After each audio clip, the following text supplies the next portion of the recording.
Director Lokesh and super ஸ்டாரோடைய கூலி movie தியேட்டர்ஸ்ல release ஆகி audience சைட்ல இருந்து பயங்கரமான பாசிட்டிவ் ரெஸ்பான்ஸ் வந்துகிட்டு இருக்கு அண்ட் பாக்ஸ் ஆபீஸ்ல 400 crores மேல கலெக்ட் ஆயிருக்கு. இட்ஸ் ரியலி குட் அண்ட் கூலி படம் ஒரு மிகப்பெரிய ஒரு ரெக்கார்டா மேக் பண்ணிருக்குன்னு சொல்லலாம். டைரக்டர் லோகி கூலி படத்துக்கு அப்புறமா இமீடியட்டா கைதி 2 பண்ண போறதா தான் சொல்லிட்டு இருந்தாரு. பட் அது இப்போதைக்கு நடக்காதுன்னு நினைக்கிறேன். பிகாஸ் ஒரு மிகப்பெரிய லீக் கிடைச்சிருக்கு. கைதி 2க்கு முன்னாடி சூப்பர் ஸ்டார் அண்ட் உலகநாயகன் இவங்க 2 பேரையும் வச்சு ஒரு மூவியா டைரக்ட் பண்ண போறாராம். It was really and massive update. Music directors Sam C S and Anirudh 2 பேருமே இந்த படத்துக்கு மியூசிக் கம்போஸ் பண்ண போறதா சொல்றாங்க.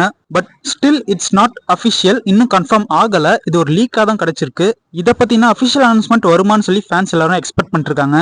If suppose Loki, superstar and உலகநாயகன் இவங்க 2 பேரையும் வச்சு மூவி டைரக்ட் பண்றது கன்ஃபார்ம் ஆயிடுச்சுன்னா கண்டிப்பா கைதி 2 போஸ்ட்பாண்ட் ஆகிறதுக்கான சான்சஸ் நிறையவே இருக்கு.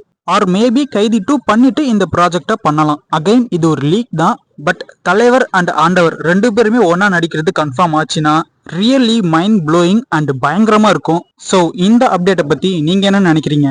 Rajini sir hero and Kamal sir villain. பயங்கரமான ஸ்கிரிப்ட். ஹீரோக்கும் வில்லனுக்கும் ஈக்குவல் இம்பார்ட்டன்ஸ் கொடுக்கணும்னா இது வரைக்கும் நீங்கள் ஒர்க் பண்ணாத எந்த ஆர்டிஸ்ட் வச்சு பண்ணுவீங்க சார்? ரஜினி சார் ஹீரோ வச்சு, கமல் சார் வில்லனா வச்சு. Thank you sir. இதே மாதிரி நிறைய சினிமா அப்டேட்ஸ் அண்ட் சினிமா கண்டென்ட்ஸ்க்கு நம்ம சேனலை சப்ஸ்கிரைப் பண்ணிக்கோங்க. அண்ட் வீடியோ பிடிச்சிருந்தா மறக்காம லைக் பண்ணிருங்க.